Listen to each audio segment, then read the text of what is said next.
வள்ளி, என்னக்கா? என்ன வச்சிருக்க சாப்பிட? இட்லி பூரி பொங்கல்லாம் காலி ஆயிடுச்சுக்கா. தோசை மட்டும்தான் இருக்கு. தோசையா? சரி கட்டு. ஆமா, தொட்டுக்கு என்ன இருக்கு? ஐயோ, சட்னி சாம்பார் காலி ஆயிடுச்சு. வடகரி கொஞ்சம் இருக்கு, கரெக்டா? சரி கட்டு.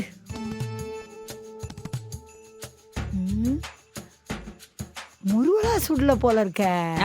நீ வந்த நேரத்துக்கு உனக்கு முருகலா வேற வேணுமா? சரி அட்ஜஸ்ட் பண்ணிக்கிறேன், கட்டு.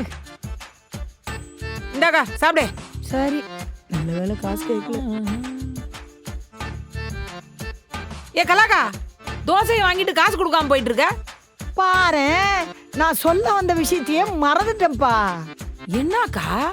நேத்து ராத்திரி அந்த மல்லிகா என்கிட்ட என்ன சண்டை போட்டா தெரியுமா? ஏக்கா, அவ மோசமான பொம்பளையாச்சே, அவகிட்ட போய் சண்டை போட்டிருக்க. ஏக்கா? நான் ஏன் அவகிட்ட சண்டைக்கு போறேன்? அவதான் வீணா என்கிட்ட சண்டைக்கு வந்தா. எவனோ அவ வாசல்ல குப்பையை கொட்டிட்டு போயிட்டானா, அதுக்காக என்கிட்ட அம்புட்டு சண்டை போடுறா. பாத்தியாக்கா, அவளுக்கு எவ்வளவு கொழுப்பு. இப்படிதான் போன வாரம் கடைக்கு வந்து எங்கிட்டையும் வீண் சண்டை போட்டு போனாக்கா. சும்மாவா விட்டு அவள? நான் சும்மா விடுவேனா? நான்லாம் யாரு?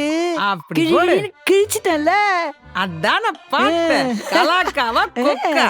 அக்கா, இருந்தாலும் அவகிட்ட பார்த்து நடந்துக்கோ. முட்டை மந்திரிக்கிறாளாம்க்கா. நீ வேற இப்படி இருக்கியா, ஏதாவது பண்ணிர போறாக்கா? நான் இப்படி இருக்கிற இவள மாதிரி எத்தனை முட்டைய பார்த்திருக்க. அந்த முட்டையெல்லாம் நான் ஆம்லெட் போட்டுருவேன். பட்டா பார்த்து போயிட்டு வாக்கா. என்னது இது? தோசை வாங்கிட்டு காசு கொடுக்காம போகுது. ஏ கலாக்கா, தோசையை வாங்கிட்டு காசு கொடுக்காம போற. நாளைக்கு தரண்டி, அக்கௌண்ட்ல வச்சுக்கோ. பாரு, தினமும் இதத்தான் சொல்லிட்டு இருக்க. என்னைக்காவது ஒரு நாள் உன் மண்டையை உடைச்சு மாவளுக்கு போடுறேன். ஐயோ, தோசை கருகி போச்சு. இட்லி கடை உங்க பிரேக் டைம் என்டர்டைன்மெண்ட் சேனலில் காண தவறாதீர்கள்.